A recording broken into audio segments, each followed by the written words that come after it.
Shalom, selamat pagi. Shalom. Puji nama Tuhan, seberapapun kita yang hadir pagi hari ini kita mau tetap mengucap syukur.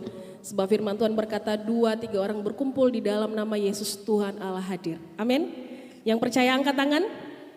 Tuhan Allah hadir bukan hanya hadir saja, tetapi dia juga menyembuhkan, memulihkan, bahkan sukacita damai sejahtera Tuhan limpahkan pagi hari ini.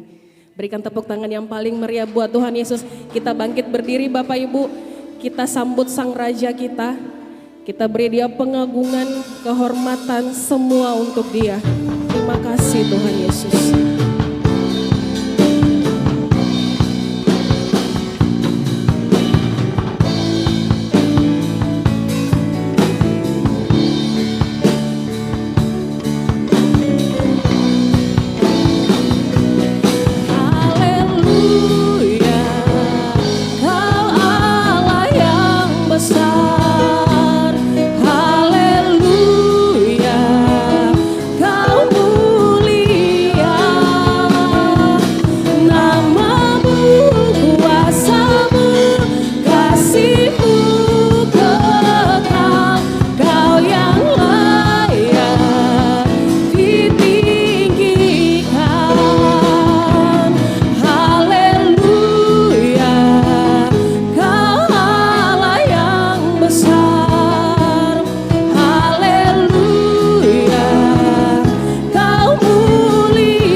Bapa di surga, kami sungguh bersyukur pada pagi hari ini Tuhan.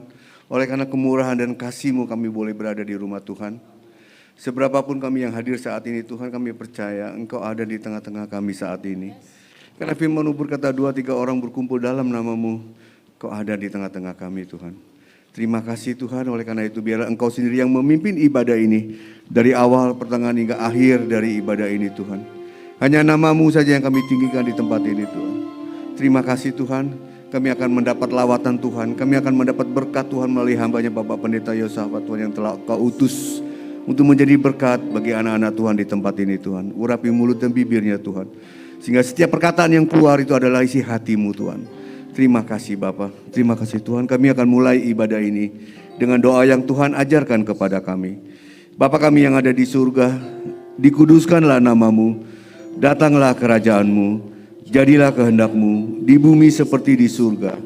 Berikanlah kami pada hari ini makanan kami yang secukupnya. Dan ampunilah kami akan kesalahan kami, seperti kami juga mengampuni orang yang bersalah kepada kami. Dan janganlah membawa kami ke dalam pencobaan, tetapi lepaskanlah kami daripada yang jahat. Karena Engkaulah yang mempunyai kerajaan dan kuasa dan kemuliaan sampai selama-lamanya. Amin. Semua yang percaya mari sama-sama kita katakan amin. Silakan duduk saudara. Terima kasih Tuhan untuk kebaikan Tuhan Tuhan dalam hidup kami. Kami datang pagi hari ini Tuhan dengan kerendahan hati. Kami mau menikmati hadirat Tuhan pagi hari ini Tuhan. Kami percaya Tuhan Allah hadir di sini, memulihkan setiap kami. Roh Kudus yang mampukan setiap kami untuk boleh masuk ke dalam hadirat Tuhan. Terima kasih Tuhan Yesus.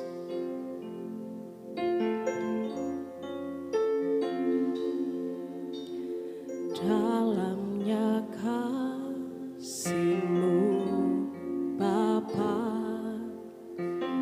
terlebih dari segalanya, pengorbanan yang termulia selama kanku. Mari kita nyanyikan. Dengan darah yang tercurah, ampuniku atas dosa.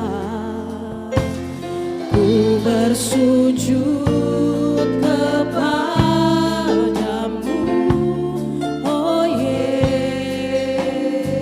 Yesusku. Engkau ku sembah, Kau yang terindah. Pulihkanku dengan darah-Mu. Engkau ku sembah, Bapa mulia. Seumur hidupku ku mau menyembah-Mu. Terima kasih Tuhan. Dalamnya kasih-Mu Bapa, terlebih dari segala-galanya.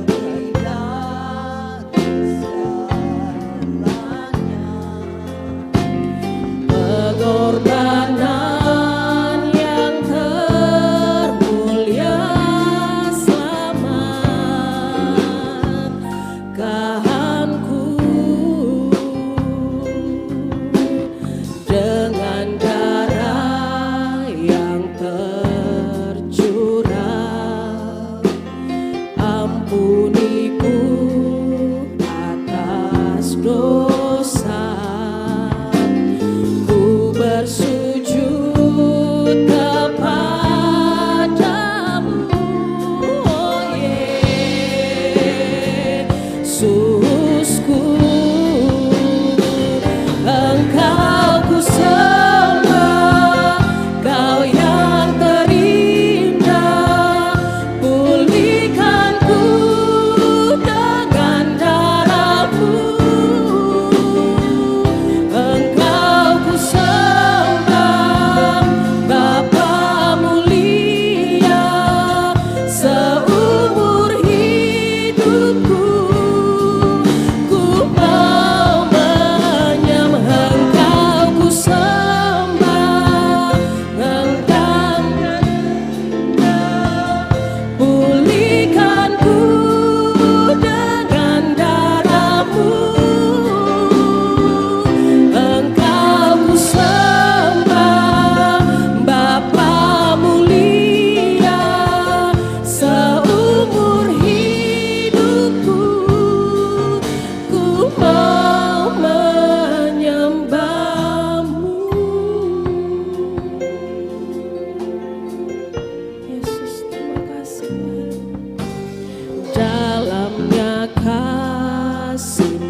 ku sembah. Naikkan pujian ini untuk Tuhan.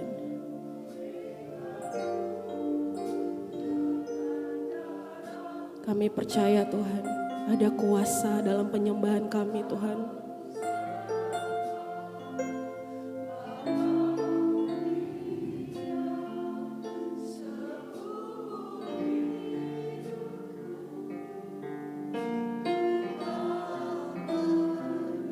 Engkau ku sembah, Kau yang terindah, pulihkanku dengan darah-Mu.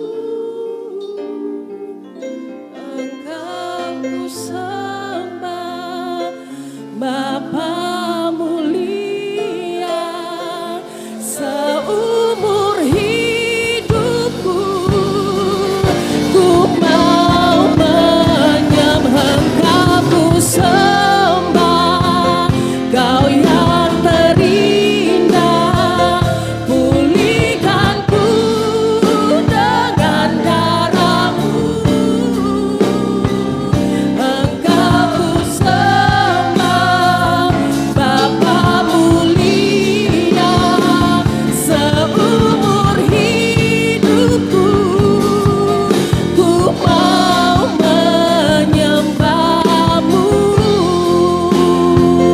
Seumur hidupku ku mau menyembah-Mu. Seumur hidupku ku mau menyembah-Mu.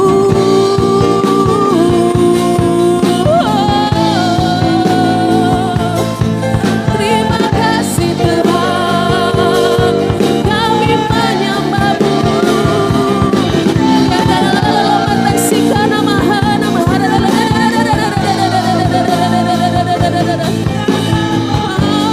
Oh Yesus,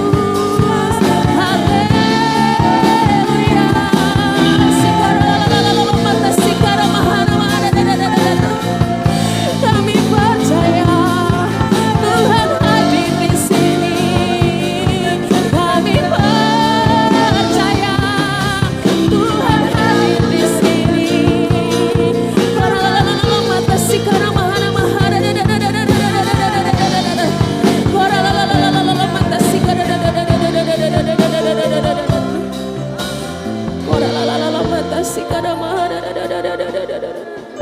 Ambil waktu untuk Tuhan hari ini, bermazmur bagi Sang Raja. Naikkan pujian-Mu pagi hari ini Bapak Ibu.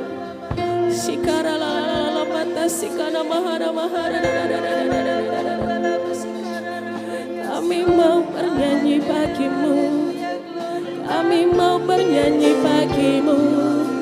Tuhan baik, Tuhan baik. Oh Yesusku,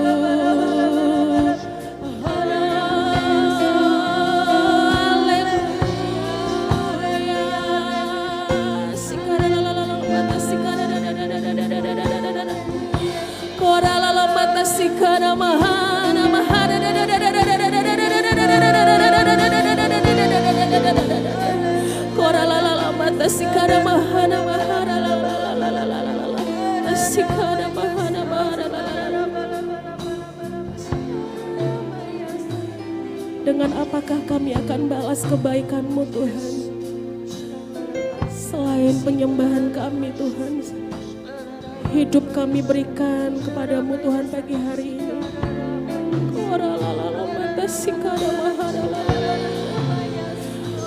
Oh Yesusku, haleluya,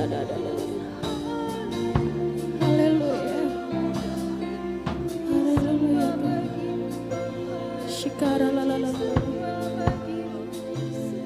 Kebaikan Tuhan selalu nyata bagi engkau dan saya. Tidak sekalipun Dia meninggalkan engkau dan saya. Pegang janji Tuhan. Jangan pernah lepaskan Tuhan. Sebab Dia satu-satunya tempat pengharapan kita. Kiara lalalala batas shikara bahala bahala.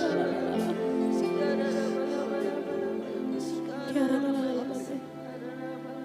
Engkau ku sembah, Kau yang terindah, pulihkanku dengan darah-Mu. Engkau ku sembah, Bapa mulia, seumur hidupku ku mau menyembah. Engkau ku sembah, Kau yang terindah, pulihkanku dengan darah-Mu. Engkau ku sembah, Bapa mulia, seumur hidupku ku mau menyembah-Mu. Seumur hidupku ku mau menyembah-Mu. Seumur hidupku ku mau menyembah-Mu. Berikan sorak-sorai yang paling meriah untuk Tuhan. Yes, kami mau menyembah Tuhan seumur hidup kami. Mau apapun kejadian kami, mau kami tertati, kami mau tetap menyembah Tuhan sampai akhir hidup kami. Kami siap memuji Tuhan pagi hari ini Tuhan dengan sukacita. Engkau yang siap memuji Tuhan, katakan amin. Yes. Percaya bahwa Tuhan mengubah ratapan kita menjadi tarian. Amin. Yes.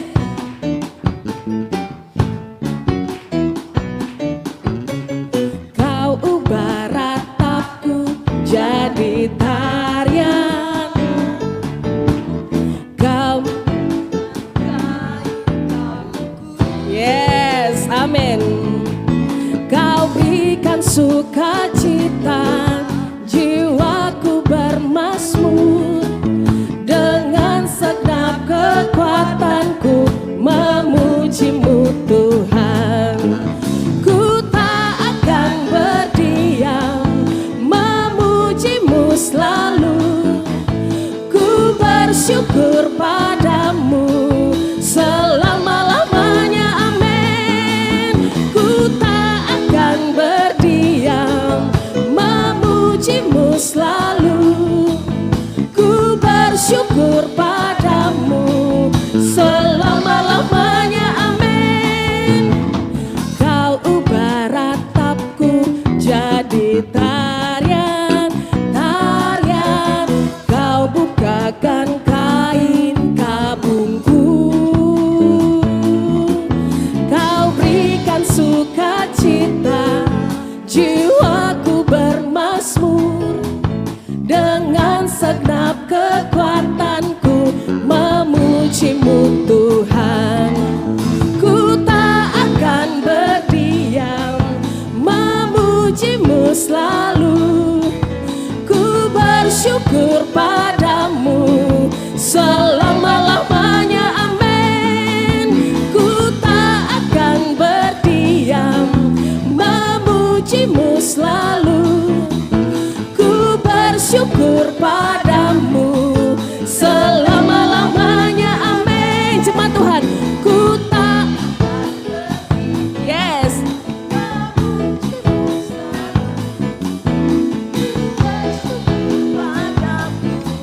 Selama-lamanya, amin. Selama-lamanya, amin. Selama-lamanya, amin. Yes.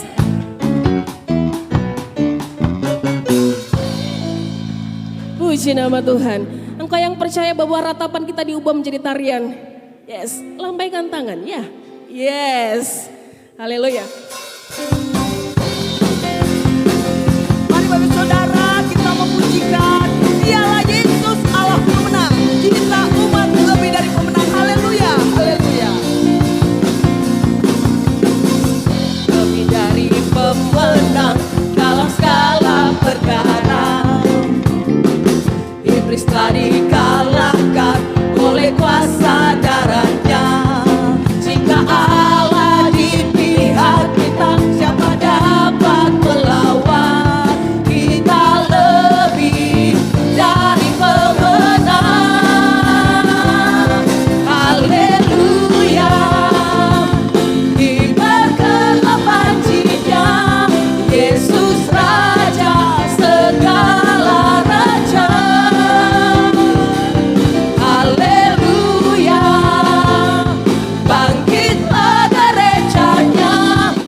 kita punya Tuhan, kita punya Tuhan Yesus, artinya kita lebih dari pemenang. Amin.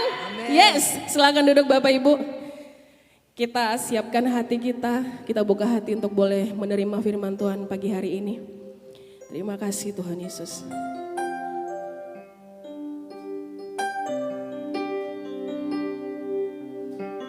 Terima kasih Tuhan.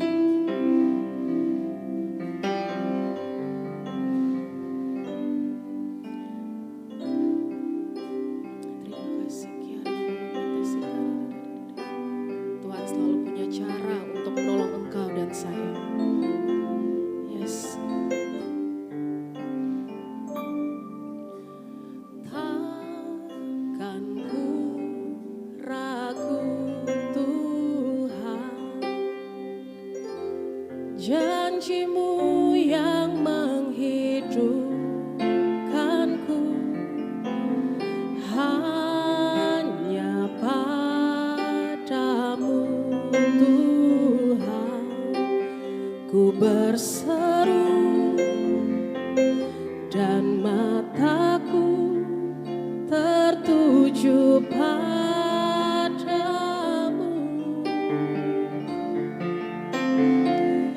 Kau selalu punya cara untuk menolongku. Kau selalu punya jalan keajaiban-Mu. Kau dahsyat dalam segala perkuatan-Mu, dan ku tenang di dalam cara-Mu.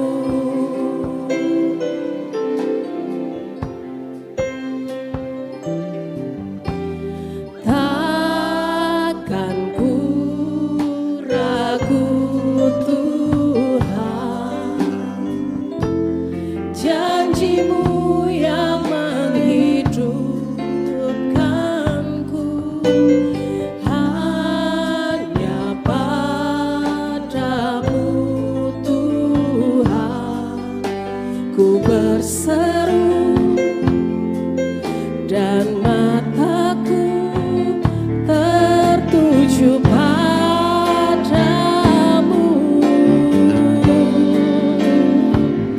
Kau selalu punya cara untuk menolongku. Kau selalu punya jalan keajaiban-Mu. Kau dahsyat dalam segala perbuatanmu, dan ku tenang di dalam cara-Mu. Mari kita bangkit berdiri Bapak Ibu. Kau selalu punya cara untuk menolongku. Kau selalu punya jalan keajaiban-Mu. Kau dahsyat dalam segala perbuatanmu, dan ku tenang di dalam cara-Mu.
Tuhan Yesus, inilah keyakinan kami Tuhan, kepercayaan kami bahwa Engkau punya banyak cara untuk menolong kami Tuhan.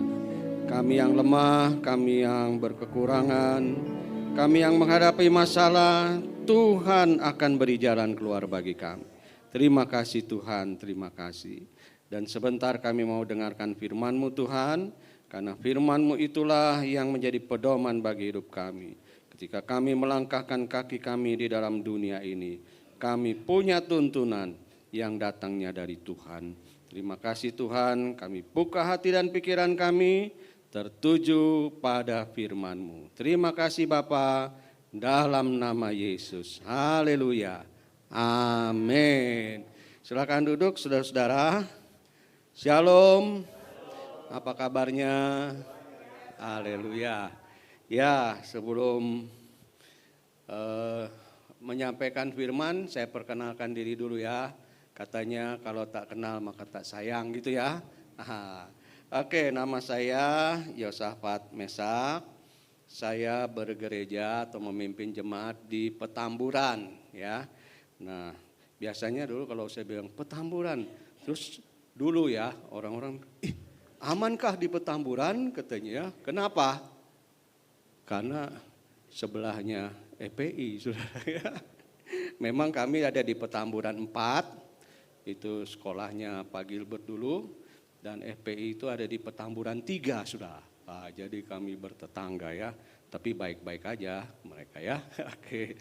Nah, saya juga di Sinode dipercayakan sebagai sekretaris umum ya. Saya bersama dengan istri saya, Laura, dia di mengurus pusat wanita Betel ya. Baik saudara-saudara, berapa minggu lalu, kurang lebih 2 minggu lalu kita sudah merayakan hari Pentakosta, betul ya. Hari kita memperingati hari ketuangan Roh Kudus. Dan mungkin di antara kita ada yang punya pengalaman Pentakosta, pengalaman yang baru, dibaptis oleh Roh Kudus, dipenuhi oleh Roh Kudus ya. Dan itu peristiwa yang menyenangkan, menggembirakan ya, bahwa kita boleh bersekutu dengan Roh Kudus, bahwa Roh Kudus memenuhi hidup kita dan memimpin hidup kita ya. Pengalaman Pentakosta ya seharusnya dialami oleh semua orang ya, karena dalam pengakuan Gereja Betel Indonesia itu disebutkan bahwa kita percaya ya kepada Roh Kudus, dan Roh Kudus akan membaptis kita dengan kuasa ya, yaitu Pentakosta, api Pentakosta. Nah, tetapi saudara-saudara, pengalaman Pentakosta itu saya ingin ajak jangan cuma menjadi hiasan. Artinya apa? Jangan cuma mengenang, mengalami hari Pentakosta itu, tetapi harus ada kelanjutannya, saudara ya. Nah, jadi saya ingin mengajak pertama-tama kita melihat ya apa sih Pentakosta itu ya, dan bagaimana peristiwa itu terjadi. Di dalam Kisah 2 ayat 1 sampai 4 dikatakan demikian. Ketika tiba hari Pentakosta, semua orang percaya berkumpul di satu tempat. Tiba-tiba turunlah dari langit suatu bunyi seperti tiupan angin keras yang memenuhi seluruh rumah di mana mereka duduk. Dan tampaklah kepada mereka lidah-lidah seperti nyala api yang berterbangan dan hinggap pada mereka masing-masing. Maka penuhlah mereka dengan Roh Kudus. Lalu mereka mulai berkata-kata dalam bahasa lain, seperti yang diberikan oleh Roh itu kepada mereka untuk mengatakannya. Ya, mungkin saudara-saudara ketika kita menerima baptisan Roh Kudus, dipenuhi oleh Roh Kudus, kita berbahasa lidah ya. Dan saudara-saudara, itu baik. Bahasa lidah itu membuat kita menjadi kuat sebetulnya ya untuk diri kita. Nah, siapakah Roh Kudus itu? Ya, kita dibaptis Roh Kudus, tentu kita mesti tahu juga saudara, siapa Roh Kudus itu ya. Roh Kudus adalah pribadi ketiga dari Allah ya. Nah, soal ini nanti Trinitas mungkin ada hamba Tuhan lain yang akan menerangkan lebih jelas ya. Dan kita tahu saudara-saudara, karya Roh Kudus itu terlihat dalam banyak segi, dalam banyak hal. Mulai dari penciptaan dunia ini, Roh Kudus sudah bekerja, saudara. Ya. Pada waktu perjanjian lama, nabi-nabi dipenuhi oleh Roh Kudus. Dan mereka berkarya, bekerja buat Tuhan karena pimpinan Roh Kudus. Ya. Dalam perjanjian baru bahkan dikatakan Maria itu mengandung dari Roh Kudus. Ya. Dan Roh Kudus sampai hari ini tetap bekerja. Jadi Roh Kudus itu terlihat dalam banyak segi dalam kehidupan kita. Nah, Roh Kudus itu juga tidak semata-mata suatu pengaruh, ya, melainkan adalah Allah sendiri. Karena ada orang yang bilang, itu Roh Kudus itu kan hanya suasana aja, ya. Roh Kudus itu hanya ya atmosfer saja, ya. Perasaan kita aja, wah kita happy karena Roh Kudus. Ya, tapi sebetulnya Roh Kudus itu adalah Allah sendiri, bukan satu pengaruh. Ya. Dan seharusnya orang yang telah dibaptis Roh, anak-anak Tuhan, Roh Kudus itu harusnya hadir dalam diri orang-orang percaya. Dan Roh Kudus yang hadir dalam diri orang percaya itu akan membuat orang percaya mempunyai dampak, saudara. Ya, jadi tidak sekedar atau sampai kepada baptisan Roh, dipenuhi oleh Roh, lalu udah stop. Nggak bisa, sudah. Kita sebagai orang percaya, kalau Roh Kudus itu ada di dalam hidup kita, betul-betul ada dalam hidup kita, dan ya kadang-kadang kita kan suka bilang ya seringkali orang dengan berbahasa lidah itu, ya orang menganggap kita penuh dengan Roh Kudus, ya. Tetapi apakah selanjutnya kita hidup berdampak? Nah, ini sudah tanda tanya, ya. Jadi bahasa lidah itu memang baik, tetapi belum jaminan, saudara, bahwa kita itu akan berdampak. Yang penting adalah kita itu berdampak kalau Roh Kudus ada dalam hidup kita. Nah, nanti kita lihat ya, harusnya dampaknya seperti apa, gitu kan, ya. Nah, kemudian juga fungsi Roh Kudus yang penting dalam hari-hari ini adalah Roh Kudus adalah penginsaf. Ya, dia menginsafkan kita.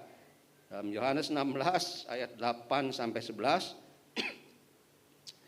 dikatakan, dan kalau ia datang, Roh Kudus, ya, ia akan menginsafkan dunia akan dosa, kebenaran dan penghakiman.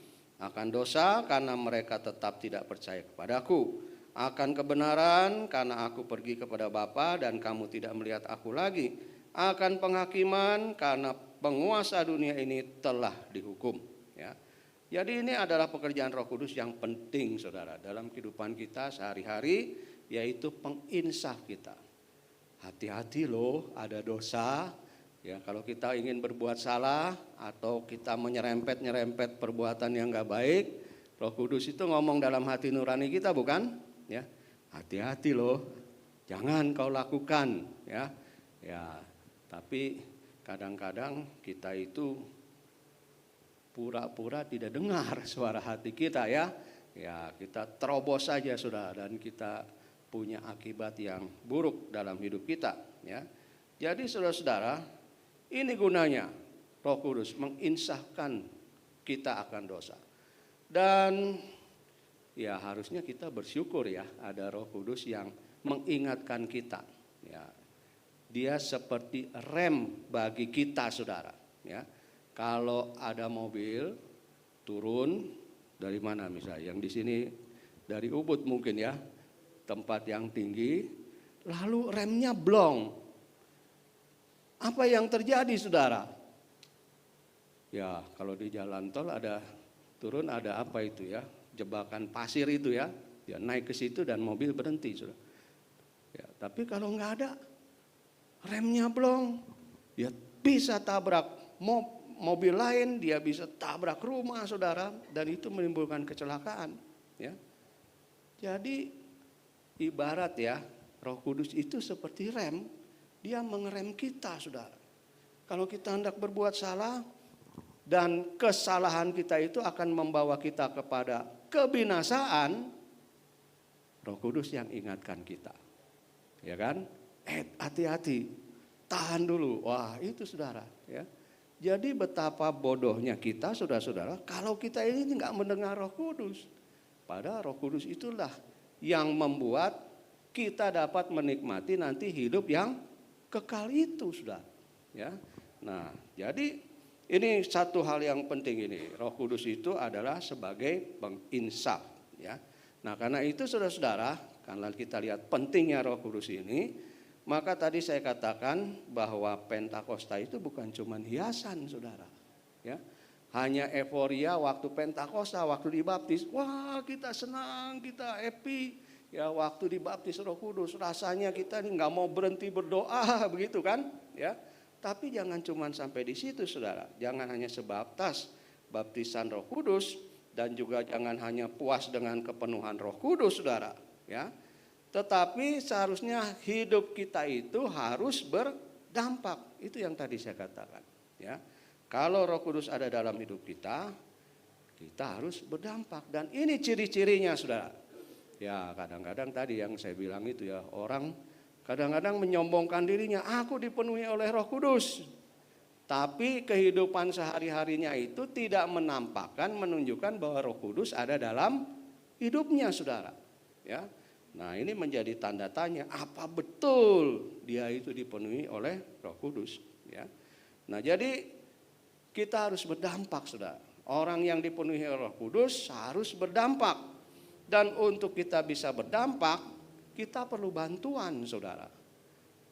Perlengkapan, yaitu apa, saudara? Karunia-karunia roh dan juga buah roh, ya.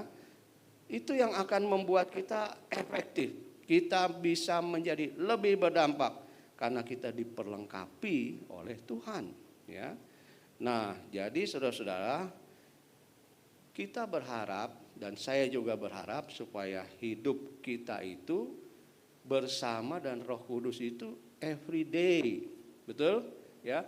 Jangan cuma hari Minggu aja waktu masuk ke gereja, bahasa roh, saudara, ya. Bahasa lidah. Tapi di luar nanti hari-hari lain bukan bahasa lidah, sudah kebun binatang. Nah, itu tidak menunjukkan bahwa kita itu berdampak, saudara. Ya. Nah, jadi saudara-saudara, kita harus hidup bersama Roh Kudus itu setiap hari, bukan sewaktu-waktu, saudara. Every time, ya, every time kita harus hidup bersama Roh Kudus. Nah, karena itu saudara-saudara, saya ingin berpesan supaya kita itu jangan ya memadamkan Roh Kudus, mendukakan, apalagi menghujat Roh Kudus, ya. Kalau memadamkan itu kan, ya Roh Kudus ini bicara dalam hati kita, kita nggak mau dengar, ya kita mengenyampingkan, itu memadamkan, ya. Lalu kalau mendukakan kita itu udah jelas-jelas Roh Kudus bilang kepada kita, mungkin juga melalui hamba-hamba Tuhan yang lain, jangan lakukan, tapi kita lakukan juga, saudara. Nah, itu mendukakan, ya. Ya, seperti orang tua, ya. Ini Bapak ada yang sudah jadi orang tua kan. Kalau kita kasih nasihat anak kita, ya, jangan kau lakukan itu. Tapi anak kita itu berontak, melawan. Itu kan mendukakan, ya, mendukakan. Ya, please jangan mendukakan, apalagi menghujat. Nah, ini penting ini, jangan menghujat, ya. Karena itu saya ingin bacakan bagi kita Markus 3 ayat 28-29. Aku berkata kepadamu, sesungguhnya semua dosa dan hujat anak-anak manusia akan diampuni. Ya, semua hujat yang mereka ucapkan. Tetapi apabila seorang menghujat Roh Kudus, ia tidak mendapat ampun selama-lamanya, melainkan bersalah karena berbuat dosa kekal, saudara. Ya, apa menghujat itu? Menghujat itu nggak percaya, ya. Udah ada pemberitaan, udah dikasih tahu, nggak percaya. Bahkan apa, sudah menentang Roh Kudus. Apa Roh Kudus itu? Nggak ada itu. Omong kosong. Ah, itu udah termasuk menghujat, saudara. Ya. Dan tentunya dosa ini dikatakan adalah dosa kekal. Maksudnya apa dosa kekal? Dosa yang tidak ampuni saudara. Ya, kalau kita ini ya menghujat orang, ya bahkan menghujat anak manusia, ya, menghujat Tuhan Yesus maksudnya, ya itu masih diampuni saudara. Tapi kalau menghujat Roh Kudus ini udah tahap akhir ini ya, udah stadium, mungkin kalau cancer itu bukan stadium 4 lagi, udah stadium 5, stadium 6 kali ya. Nah, tidak akan diampuni. Jadi please ya, jangan sampai kita itu jatuh ke dalam dosa ini, menghujat Roh Kudus. Nah, tadi saya katakan bahwa orang yang dipenuhi Roh Kudus harus berdampak, ya. Apa dampaknya? Dampak yang harus kita perlihatkan. Nah, ini sudah ya. Dampaknya adalah dalam Kisah 4 ayat 31. Dan ketika mereka sedang berdoa, goyanglah tempat mereka berkumpul itu, dan mereka semua penuh dengan Roh Kudus, lalu mereka memberitakan firman Allah dengan berani, saudara. Ini dampaknya, saudara, ya, bahwa kalau kita dipenuhi Roh Kudus, kita mampu dan kita berani memberitakan firman Tuhan, ya. Ya, tentunya dengan konteks daerah masing-masing ya, dengan hikmat daripada Tuhan, ya. Bagaimana di daerah, ya kalau di daerah Bali mungkin beda dengan di daerah Banten misalkan ya, atau di daerah Aceh, ya. Pasti Tuhan akan kasih hikmat, tetapi yang penting adalah kita berani memberitakan firman Tuhan. Itu dampaknya saudara, kalau kita itu dipenuhi oleh Roh Kudus, ya. Dan kita tahu saudara-saudara, dari 120 orang di kamar loteng itu dalam Kisah 1 sampai 15 ketika mereka dipenuhi oleh Roh Kudus, maka jumlah mereka menjadi 3.000 orang. Dalam satu hari loh, 3.000 orang yang dibaptis, ya, dalam Kisah 2 ayat 41. Dan lalu berkembang lagi menjadi 5.000 orang. Kisah 4 ayat 4 saudara. Ya. Nah, jadi dampak utama, ya saya katakan dampak utama ya, karena ada dampak-dampak yang lain ya. Dampak utama itu adalah kita berani memberitakan firman Allah, saudara. Ya. Saudara sudah memberitakan firman Allah enggak kepada orang-orang di sekitarmu? Ya. Berani enggak cerita tentang Yesus kepada teman sekantormu? Ya. Jadi begini ya, Pak Gilbert itu ketua departemen penginjilan, ya. Dia KKR di mana-mana. Oke, itu kapasitas Pak Gilbert, ya. Tetapi bagi kita, saudara, kita juga bisa mulai memberitakan firman dengan cara apa, saudara? Coba kumpulkan kisah kehidupan Anda itu bersama dengan Tuhan. Ya, catat. Bagaimana Tuhan menolong saya? Peristiwa heboh apa nih yang Tuhan menolong saya? Ya. Lalu peristiwa itu disaksikan. Nah itu, ya, diceritakan kepada teman-teman. Tahu nggak? Saya itu mengalami mujizat Tuhan loh. Ya, saya tuh waktu itu mau ditabrak mobil, tiba-tiba kok bisa seperti ada yang angkat saya. Nah itu kan peristiwa yang luar biasa ya. Dan itu bisa diceritakan kepada teman-teman sekantormu. Ya. Saya percaya bahwa yang menghindarkan saya dari kecelakaan adalah Tuhan Yesus. Nah, mulai bersaksi saudara, ya, mulai bersaksi, berani memberitakan Injil. Dan saya percaya saudara-saudara, kalau setiap orang di ruangan ini memberitakan Tuhan Yesus pada satu orang aja, ya, satu orang aja, target kita mesti punya target nih, ya. Apa targetnya? Nanti waktu Natal ya Bu ya. Natal kita mesti bawa 1 jiwa baru tempat ini. Amin. Ya, saudara, minta pertolongan Roh Kudus. Dan saya percaya bahwa Tuhan akan menolong kita, ya. Nah, saudara-saudara, dampak yang kita hasilkan itu kita juga bisa lakukan dengan perlengkapan yang Tuhan berikan kepada kita. Apa itu? Karunia-karunia roh, ya. Karunia-karunia roh itu seperti Ya kalau kita pegang senjata saudara-saudara, dikasih peluru, nah itu karunia roh. Apa gunanya senjata itu kalau tidak ada pelurunya, saudara? Ya, jadi karunia-karunia roh itu seperti peluru. Dan ada banyak karunia roh yang Tuhan berikan kepada kita. Dan saya percaya saudara-saudara, ketika kita menerima Tuhan sebagai Tuhan dan Juru Selamat, ya, baptis dengan Roh Kudus, dipenuhi dengan Roh Kudus, maka kita akan dapat karunia itu.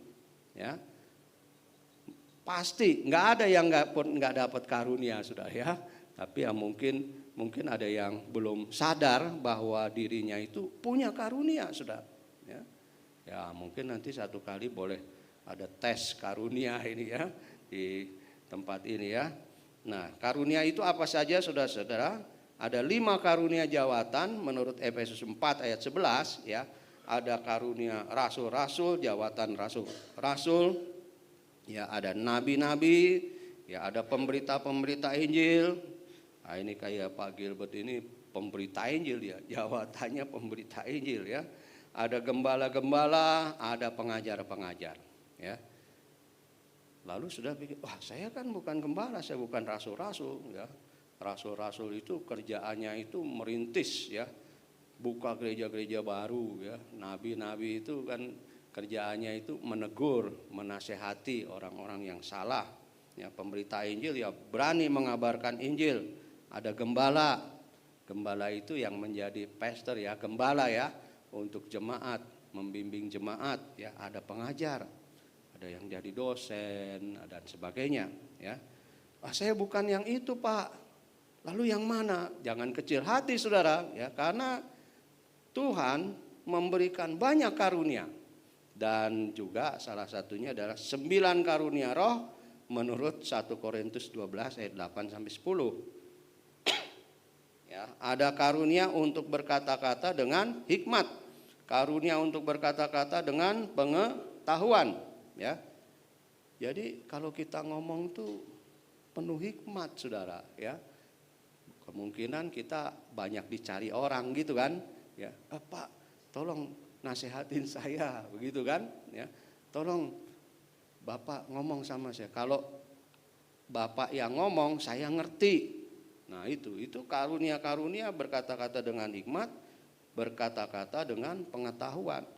Jadi yang keluar dari mulutnya itu adalah kata-kata yang membangun, saudara. Bukan kata-kata yang apa? Menjatuhkan, ya. Menjatuhkan, gosip, fitnah, itu menjatuhkan, saudara ya. Tetapi kata-kata semangat, ayo kamu bisa ya. Lalu kasih nasihat, gimana caranya? Nah, itu kata-kata hikmat ya. Kemudian ada karunia iman, punya iman yang besar ya. Iman yang besar itu dikatakan meskipun sebiji sesawi aja mampu memindahkan gunung ya. Dia punya karunia iman. Karunia untuk menyembuhkan, ya beberapa orang punya karunia. Kalau doa buat orang sakit sembuh, ya. Ya saya berharap di gereja ini ada orang yang punya karunia ini, saudara, ya. Karunia menyembuhkan, karunia untuk mengadakan mujizat, ya. Hal-hal yang tidak mungkin menjadi mungkin, saudara, ya. Ada karunia untuk bernubuat, menyampaikan apa yang Tuhan ingin kita kerjakan ya. Karunia untuk membedakan bermacam-macam roh, karunia untuk berkata-kata dan bahasa roh, karunia untuk menafsirkan bahasa roh itu, saudara ya. Ya ini membeda-bedakan bermacam roh ini ya. Wah ini kira-kira benar roh dari Tuhan atau dari iblis ini gitu ya. Nah, jadi saya teringat saudara-saudara itu pernah di Petamburan itu kan ada sekolah Alkitab toh ya, di seminari Betel itu. Lalu dekat situ ada satu lapangan, ada pertunjukan kuda lumping, saudara ya. Nah, kuda lumping itu kan biasa awal-awal dia panggil apa itu roh ya, roh yang lain. Tang tong tong tong tong tong tong. Bunyi-bunyi, kok lama nggak masuk ini rohnya itu ya. Wah, lalu yang pimpinan rombongan bilang, mohon maaf Bapak Ibu, jangan ganggu kami ya, kami juga lagi cari makan gitu kan ya. Lalu dia nggak tahu kenapa rohnya nggak masuk-masuk. Dia bikin dekat sekolah Alkitab sih.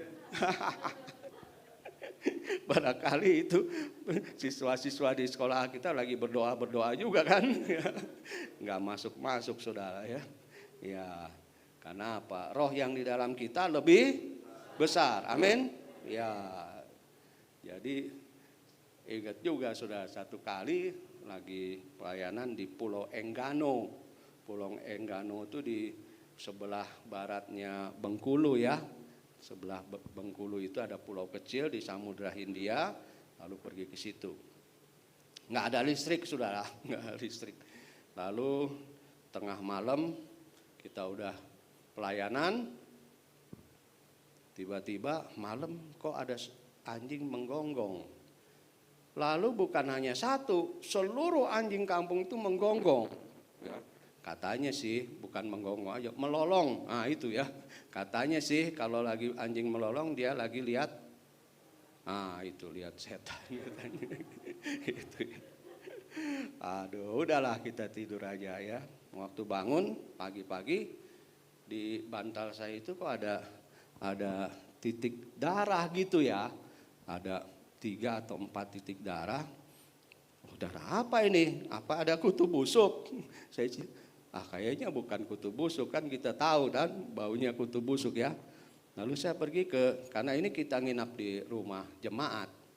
Lalu pergi ke tempat yang lain, saya lihat, ini teman saya Pak Dokter ini kok darahnya lebih banyak sekeliling apa itu? Sekeliling tubuhnya itu ya lebih banyak, ada di meja.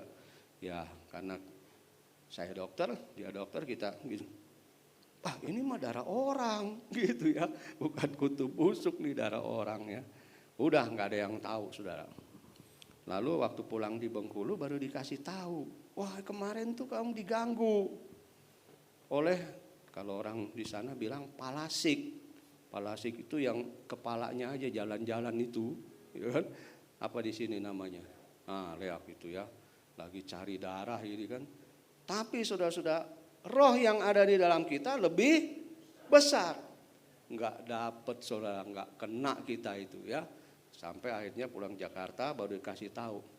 Itu yang jadi palasik itu udah setengah mati itu sekarang gitu ya. Dengar-dengar akhirnya meninggal juga saudara ya.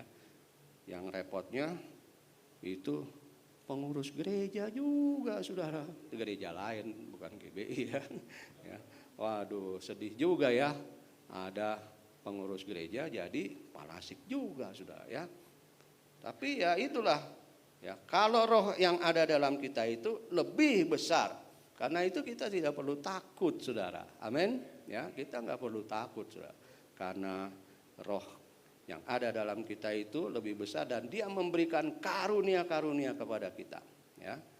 Nah, jadi selain ada 9 karunia itu juga ada 7 karunia roh menurut Roma 12 ayat 6 sampai 8. Ya ada yang sama ya, karunia untuk bernubuat, karunia untuk melayani. Melayani itu juga karunia saudara ya.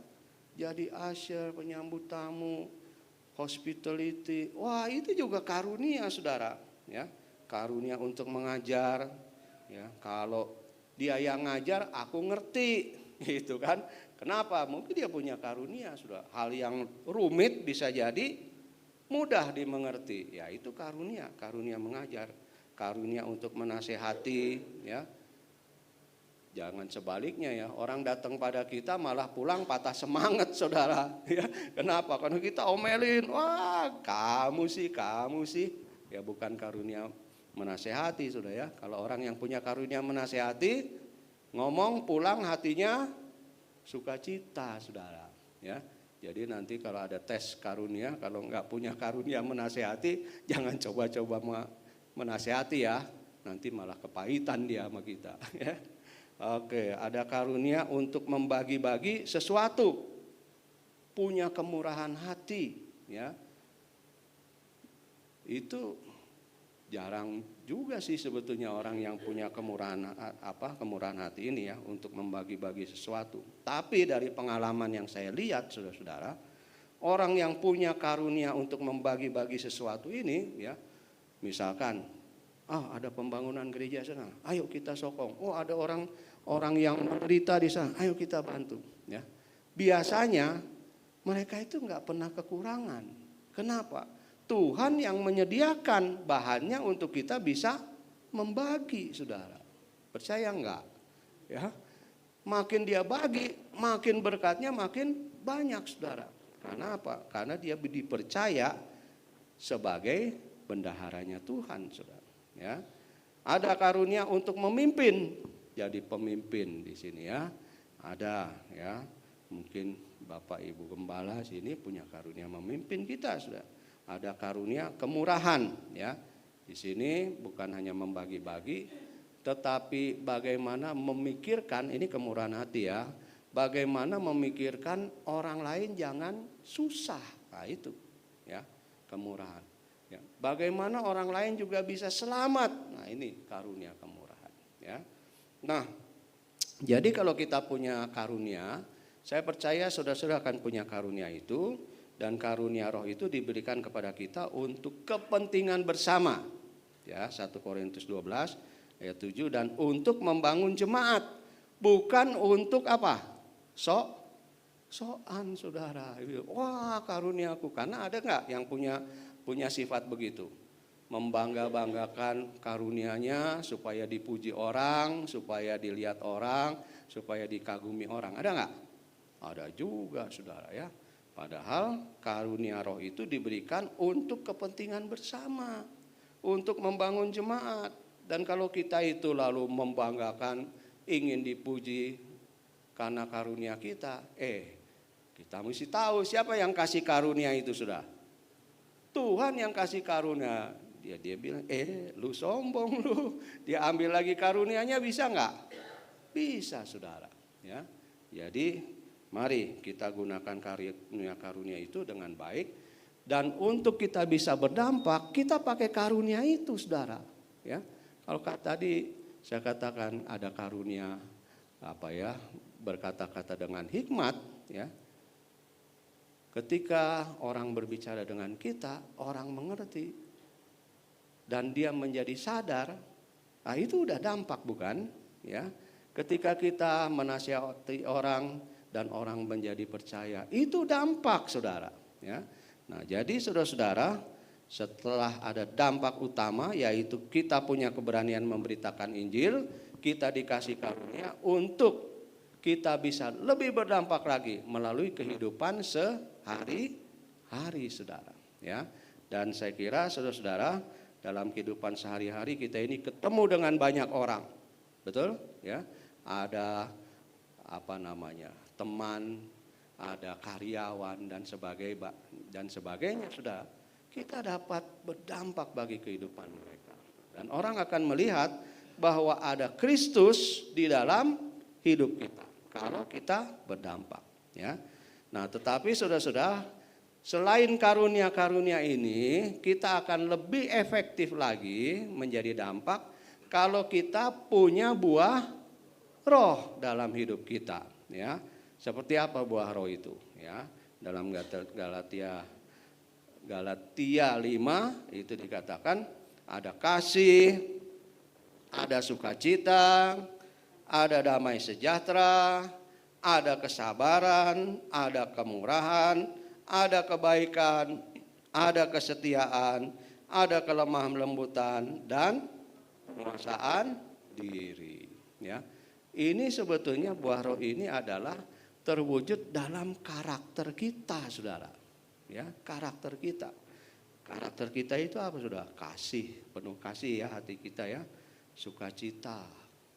Kalau ketemu sama kita itu orang tuh senang. Kenapa? Ada sukacita terus, saudara, ya. Gimana kabarmu? Jangan cemberut, ya. Orang udah segan sama kita, orang udah nggak mau ketemu kita. Ya, kita mesti sukacita, ada damai sejahtera, kesabaran. Nah, ini kesabaran, ya. Kalau sama orang di luar rumah sih sabar, saudara. Sama klien sabar, ya, sama customer sabar. Tapi di rumah sabar enggak? Sama anak-anak sabar enggak? Baru ngomong sedikit, udah diam, papa udah tahu. Nggak sabar saudara ya. Anak kan pengen juga ngomong-ngomong sama kita, betul nggak? Ya, ngomong-ngomong sama kita. Kita nggak sabar. Udah papa udah tahu. Ya. Jadi ingat satu cerita begini saudara-saudara ya. Ada satu anak yang papanya model begitu, nggak sabar. Ya, pulang kerja udah urusannya di kantor dibawa ke rumah kali gitu ya.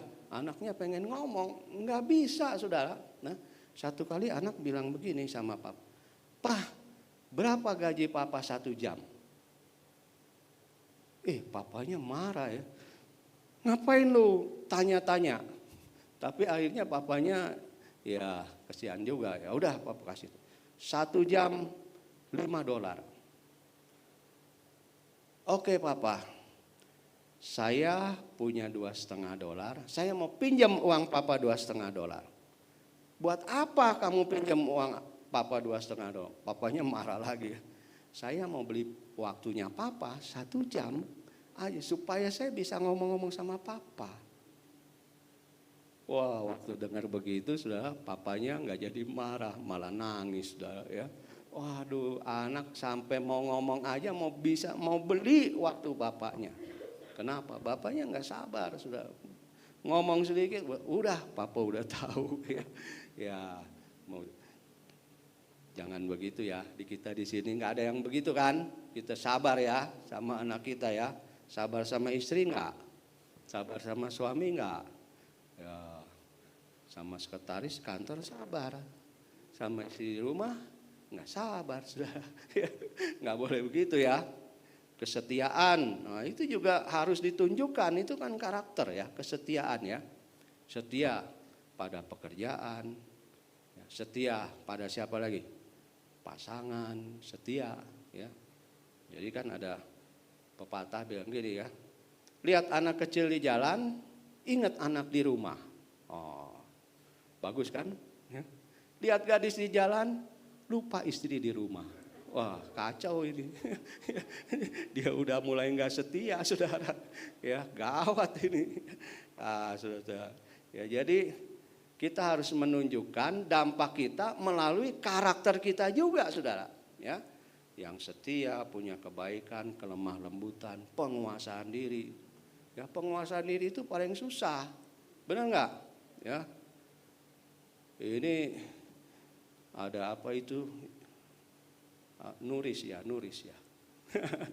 Kalau orang Jakarta ke sini pasti carinya itu. Ya, tahu kan Nuris? Itu ya. Dia nggak cukup satu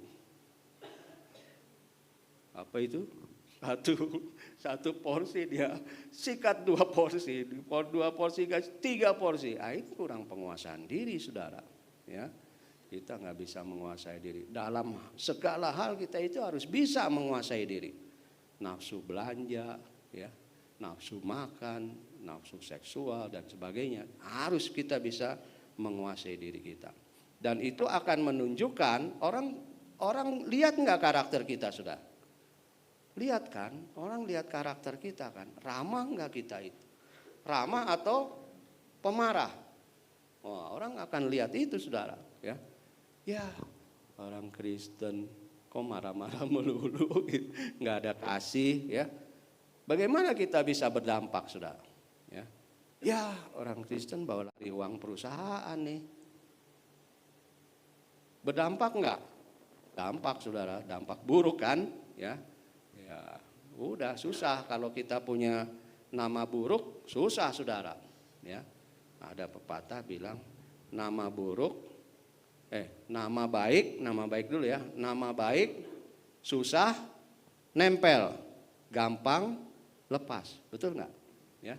Nama baik itu susah nempel loh. Untuk membangun nama baik itu berapa tahun kita mesti kerja dengan baik? Lama baru nama baik itu kita bisa dipercaya. Tapi kita bikin kesalahan 1 kali aja, nama baik itu gampang lepas. Ya. Ada 1000 kebaikan, kita bikin 1 kesalahan, mana yang diingat? Kesalahan yang diingat, saudara. Ya. Nah, sebaliknya, nama buruk gampang nempel, susah lepas, saudara. Kalau udah kena nama buruk, nempel terus ya. Kita cari kerjaan juga susah. Jangan terima dia, tukang bawa lari uang perusahaan. Wah, itu bisa kesebar kemana-mana itu, ya. Nah, jadi kita nggak jadi dampak, saudara, ya. Harusnya sebagai anak-anak Tuhan yang dipenuhi dengan Roh Kudus, kita punya karunia, kita punya buah Roh, dan itulah yang akan memberi dampak yang kelihatan. Ya, sehari-hari dampak kita kelihatan. Nah, karena itu saudara-saudara, ya, minta kepada Tuhan untuk Tuhan membaptis kita dengan Roh Kudus, memenuhi kita dengan Roh Kudus. Matius 3 ayat 11, aku membaptis kamu dengan air sebagai tanda pertobatan, tetapi ia yang datang kemudian daripadaku lebih berkuasa daripadaku, dan aku tidak layak melepaskan kasutnya. Ia akan membaptiskan kamu dengan Roh Kudus dan dengan api. Kristus, Yesus akan membaptis kita dengan Roh Kudus, ya. Dan sebagai anak-anak Tuhan, dalam Lukas 11 ayat 13, jadi jika kamu yang jahat tahu memberi pemberian yang baik kepada anak-anakmu, apalagi Bapamu yang di sorga. Ia akan memberikan Roh Kudus kepada mereka yang memintanya kepadanya. Saudara mau dipenuhi oleh Roh Kudus? Ya, mau berdampak? Ya, penuhi hidup kita dengan Roh Kudus. Dan saudara boleh minta kepada Tuhan. Boleh minta kepada Tuhan, karena Dia yang memberikan Roh Kudusnya kepada kita. Amin. Mari para pemain musik silahkan maju ke depan. Dan saudara-saudara, ada satu lagu doa yang akan kita naikkan. Dan kalau saudara rindu dipenuhi kembali dengan Roh Kudus, ya, karena Roh Kudus itu kadang-kadang kalau kita sudah padamkan, ya, kita mulai kekurangan Roh Kudus. Kita minta lagi Roh Kudus memenuhi hidup kita, ya. Penuhi sekarang Tuhan, penuhilah hidupku. Tahu lagunya? Si. 4.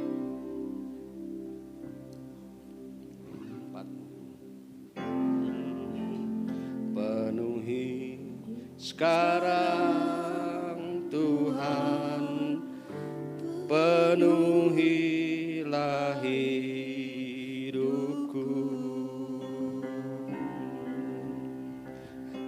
Hatiku bagai tanah gersang, merindukan jamahan Roh Kudus. Hidupku bagai bejanam, ku bawa ke sungai-Mu Tuhan. Ingin ku reguk kesejukan air hidup-Mu Tuhan. Penuhi aku sekarang,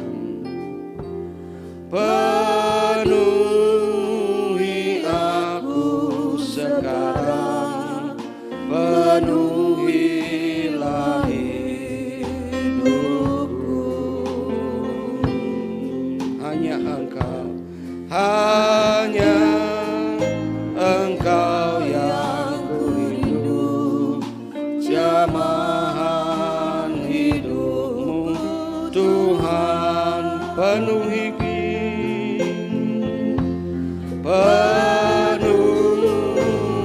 aku sekarang, penuhilah hidupku.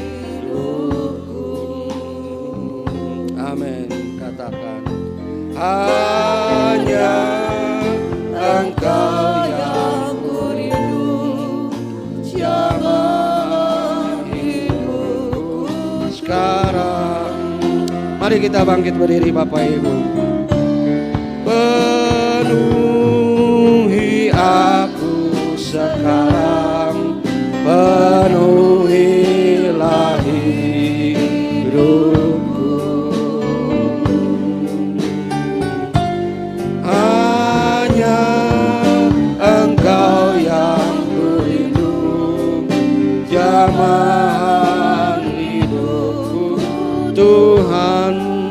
siapa yang rindu dipenuhi oleh Tuhan? Nyanyikan lagu ini. Penuhi aku sekarang, penuhilah hidupku.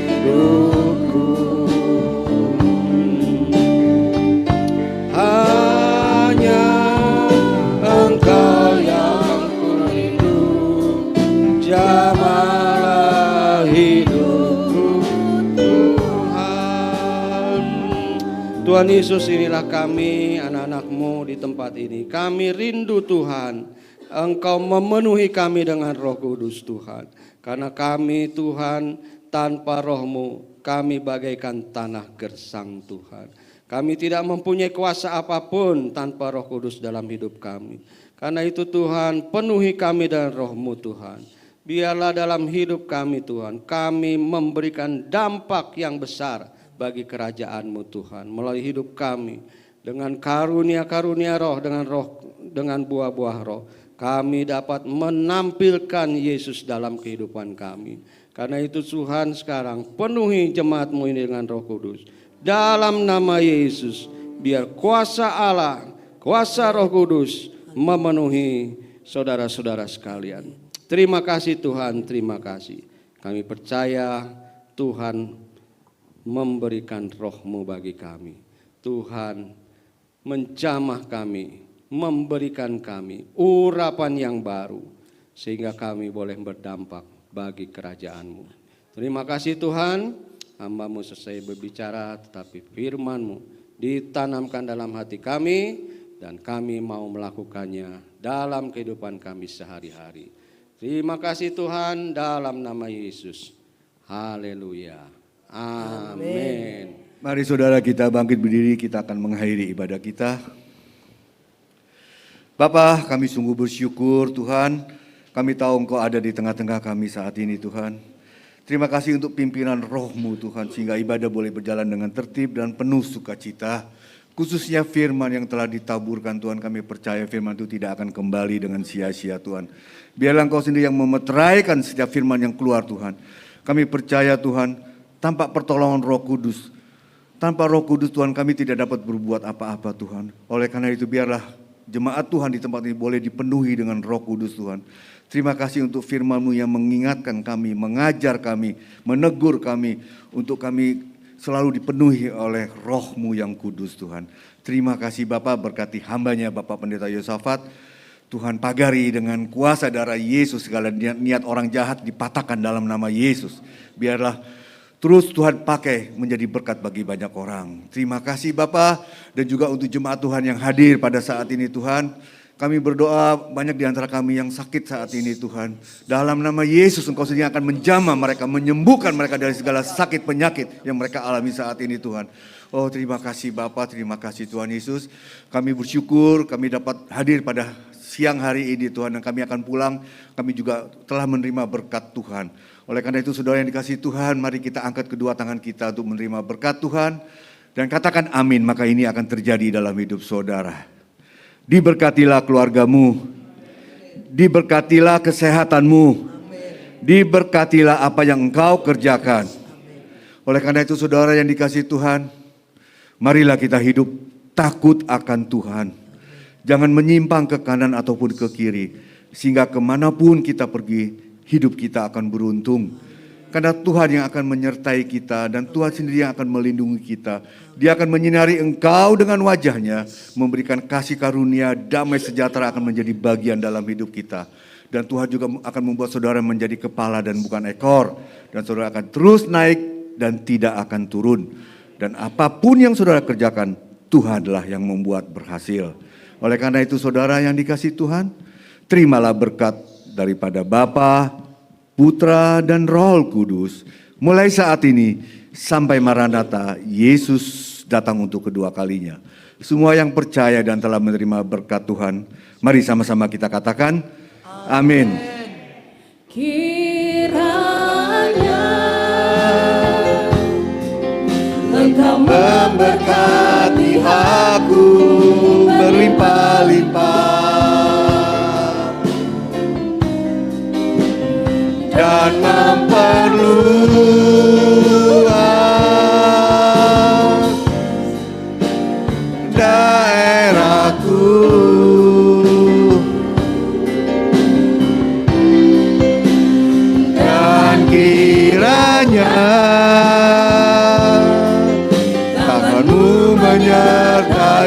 aku dan melindungi aku daripada malapetaka, sehingga kesakitan tidak menimpa aku. Tuhan mendengarkan dan menjawab doaku.